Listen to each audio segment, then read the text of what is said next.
Ish qidirib charchadingizmi yoki sizga malakali ishchi xodimlar kerakmi? Endi bu juda oson. Eng kam oylik ish haqqi 1 milliondan 15 milliongacha qo'shimcha ish va tajribali ishchini bir zumda topishingiz mumkin. Buning uchun Telegramga kirib, Ishbor 24 bot deb qidiring va start tugmachasini bosing. Ishbor kanaliga kirib, tasdiqlash tugmasini bosing. Kerakli bo'limni tanlab, e'lon qoldiring. E'lon berish mutlaqo bepul. Ushbu Telegram bot manzili har doimgidek video описаниесida bo'ladi. Yil 571. Rabiul Avval oyining 12-dushanba kuni. Birinchi inson Odam alayhissalom yaratilishi arafasida kutilgan inson tug'ilish arafasida edilar.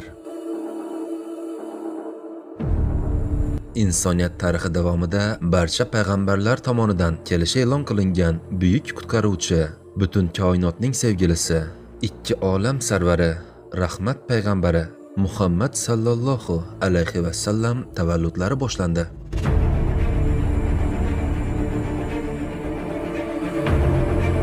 O'sha paytda dunyoda shunday voqealar sodir bo'ldiki, sharqdan g'arbga, shimoldan janubga, yer qobig'ida ham, suvda ham, olovda ham, hatto osmonda ham hayratlanarli holatlar sodir bo'la boshladi. Voqeaning guvohi bo'lgan ko'p odamlar o'zlari ko'rgan bu g'ayritabiiy manzara oldida hayajondan hayratda qolishdi.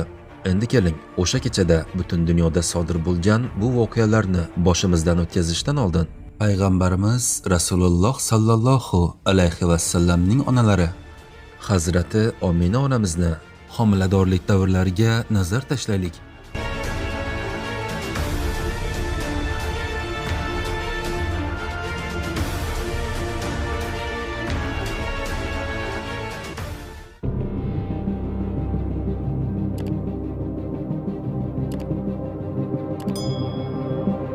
Bu kadrlarni hamma joyda ham osongina ko'ra olmaysiz. Ma'lum, uy rozg'or buyumlaridan ilhomlanib, 3 o'lchamda maxsus jonlantirilgan payg'ambarimiz uyining tasvirlari bilan birga biz Hazrati Omina onamizning homiladorlik paytida ko'rgan tushidan boshlaymiz.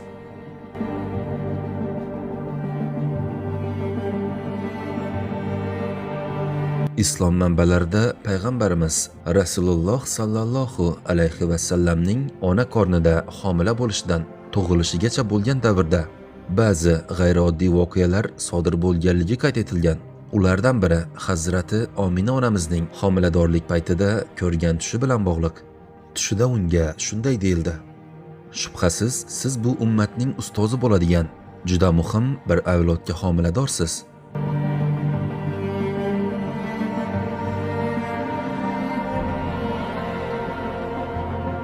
Farzandingiz dunyoga kelganida ismini Muhammad qo'ying, toki u yomon ko'zlardan va yomon qarashlardan saqlashi uchun Allohdan panoh so'rang. Payg'ambarimiz dunyoga kelganlarida esa Hazrati Omina onamiz darhol qaynotasi Abdulmuttalibga xabar berib, erkak nabirasi tug'ilganligini xabar qildilar va u darhol undan nabirasini ko'rishni so'radi. Abdulmuttalib darhol nevarasining oldiga keldi. Shunda Hazrati Omina onamiz ko'rgan tushini eslatib, unga Muhammad ismini berishini so'radilar. Abdulmuttalib shu zahoti payg'ambarimizni bag'riga olib, Ka'baga olib bordi va Allohga shukr qilib, unga Muhammad ismini berdi.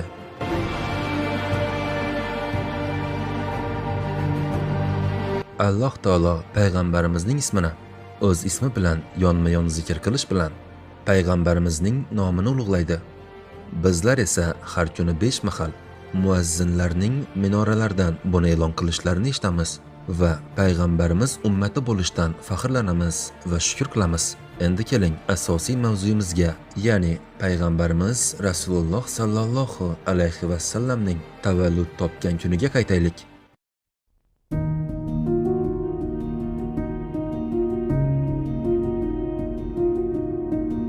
Payg'ambarimiz hanuz tug'ilishlaridan oldin onalari Hazrati Omina onamiz qornida juda o'ziga xos chaqaloqni ko'tarayotganidan xabardor edilar va o'sha kecha keldi.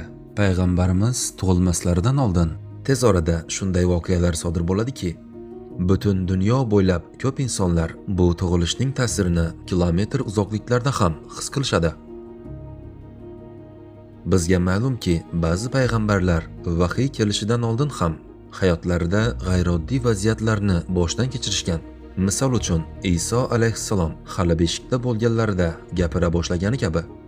Ma'lumki, payg'ambarimiz Muhammad sallallohu alayhi va sallam sunnat qilinib, kindiklari kesilgan holda tug'ilganlar. Payg'ambarimiz tug'ilishlari bilan ko'zlarini samolar tomon qaratdilar. Ammo hayratlanarli vaziyatlar bu bilan cheklanib qolmadi. Endi payg'ambarimiz dunyoga kelganida dunyoda qanday g'ayrioddiy voqealar sodir bo'lganiga to'xtalib o'tamiz.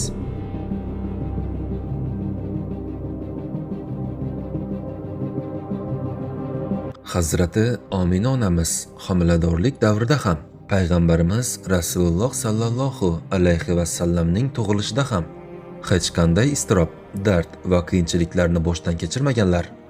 Payg'ambarimiz tavallud topgan kechada sodir bo'lgan voqealardan biri tug'ilishlari bilan sharq va g'arbni yoritgan nurning paydo bo'lishi edi. Bu go'zal nur atrofni shunchalik yoritgan ediki, Shemun saroylari nurli edi. Bu orada hatto cho'ldagi tuyalarning bo'yni ham ko'rinib turardi.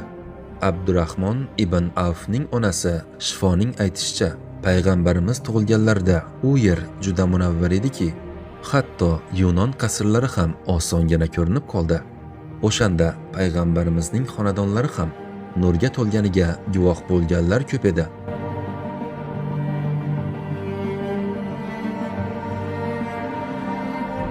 O'sha kechada sodir bo'lgan yana bir g'ayrioddiy voqealar, buni yuzini osmonga qaratganlar guvohi bo'lgan voqea edi. Yahudiylar orasida osmonni kuzatgan va kosmik yulduzlar haqida ajoyib tasavvurga ega bo'lgan olimlar bor edi.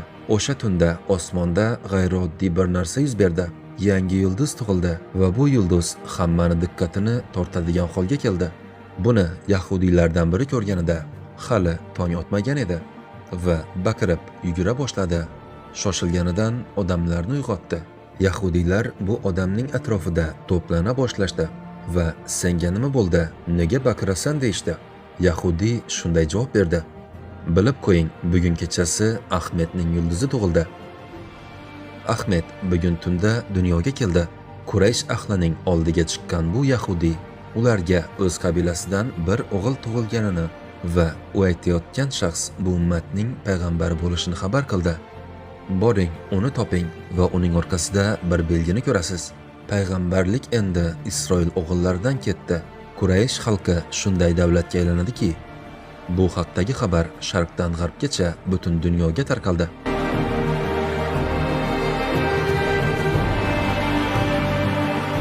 Payg'ambarimiz tug'ilgan kecha edi. Ikki olam sarvari dunyoga keldilar. O'sha soatlarda Madina shahri chuqur uyquda edi. Yaqinda nima bo'lishini bilmay uxlab yotgan madinaliklarning sukunatini birdan dahshatli shovqin-suron va chitirlash buzdi. Shahar aholisi, hatto hukmdorlar ham dahshatdan uyqularidan uyg'onib ketishdi. Quyosh chiqquncha qo'rquv bilan kutgan shahar ahli tongda qiziqarli manzaraga duch kelishdi. Qirol saroyining o'ta mustahkam va tik qal'alaridan 14 tasi qulab tushdi. Nima bo'lganini darhol anglash maqsadida mamlakatning barcha diniy yetakchilari ishtirokida yig'ilish bo'lib o'tdi.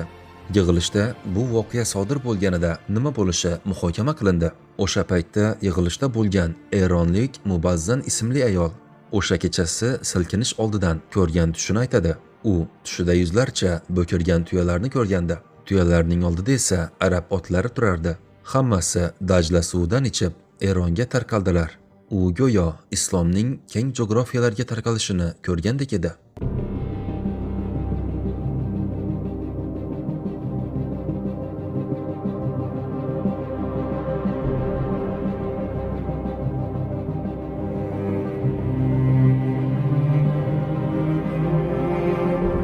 O'sha kechaga guvoh bo'lganlar aytgan yana bir hadis esa osmondan yulduzlar xazonbargi kabi tushayotgandek edi. Aytishlaricha Muhammad sallallohu alayhi va sallam tug'ilganlarida yulduzlar osmondan osilib hamma yerni yorug'lik bilan to'ldirgan. O'sha kechaga qadar shayton va jinlar osmondagi farishtalarning shivir-shivirlariga quloq solib, ulardan g'ayb haqida ma'lumot olishga qodir edilar. Lekin ular bu ishda faqat g'ayb ma'lumotlarini yarimchala bilganlari uchun ularning bilimlari ham yolg'on va nozik narsalarga to'la edi. Vaziyat shunday bo'lganida yer yuzidagi folbinlar deb atalgan jinlar bilan muloqotda bo'lgan odamlar ham ulardan olgan ma'lumotlarni odamlarga uzatib bashorat qilishgan. Lekin payg'ambarimiz tug'ilishlari bilan bu holat tugagan edi. Endi osmondan eshitish uchun jinlar oldiga to'siq qo'yildi. O'sha kundan keyin ko'plab folbinlar ham iymon keltirdilar.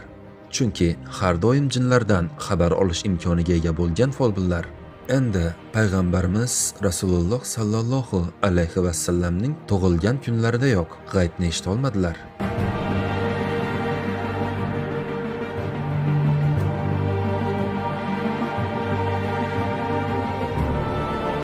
Payg'ambarimiz tug'ilishlari bilan sodir bo'lgan g'ayrioddiy vaziyatlardan biri Tabariya ko'lidir.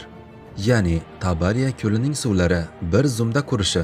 Payg'ambarimiz tavallud topgan kechada ko'l o'z-o'zidan chekindi va butunlay qurib qoldi.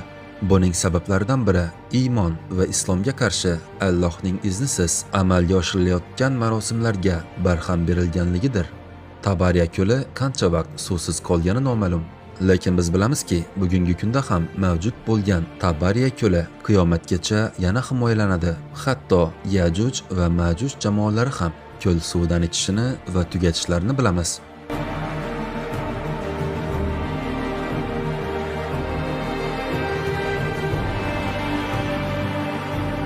O'sha davrda yashagan xalqlardan biri osmon shahri ahli payg'ambarimiz tavallud topgan kechada osmon ahli ustiga boshlangan kuchli yomg'ir osmon vodiysini va osmon shahrini suv bosishiga olib keldi. Shahar aholisi dahshatga tushdi. Toshqinga qarshi tog' va adirlarga qochib, o'sha yerlardan panoh so'radilar. Ularga yordam kerak edi. Xat yozib, Kisroga jo'natib, vaziyatni tushuntirib, yegulik va ichimlik so'rashdi.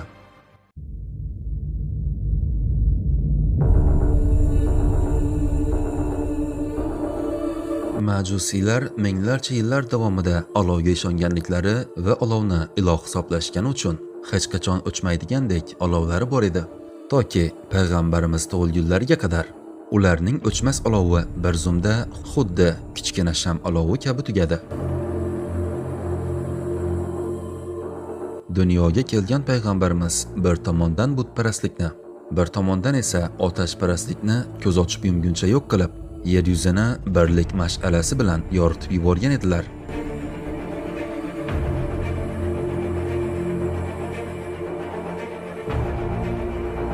Qurayshlarning mushriklari ular Ka'baning ichini tuproq va zulmatga botiradigan bir qancha butlar qo'ygan edilar. Biroq bu holat payg'ambarimiz Rasululloh sallallohu alayhi va sallam tug'ilishlari bilan buzildi. Payg'ambarimiz ko'zlarini dunyoga ochganlarida Ka'ba atrofidagi butlar bu holatga chiday olmay yerga quladi. Dunyoga tashrif buyurgan payg'ambarimiz o'zlariga yuklatilgan burchi bilan qisqa fursatda Ka'bani jonsiz butlardan tozalab, ko'p xudolik e'tiqodini o'rtadan olib tashladilar. Bularning barchasi payg'ambarimiz Rasululloh sallallohu alayhi va sallam tavallud chog'larida sodir bo'lgan g'ayrioddiy voqealar bayon etildi. Albatta, eng to'g'risini Qodir Alloh azza va jalla biladi. Lekin payg'ambarimizning dunyoga kelishi bilan bog'liq yana bir hayratlanarli holat borki, bu ayni paytda ushbu videoni tomosha qilayotgan barchamizga ham tegishli.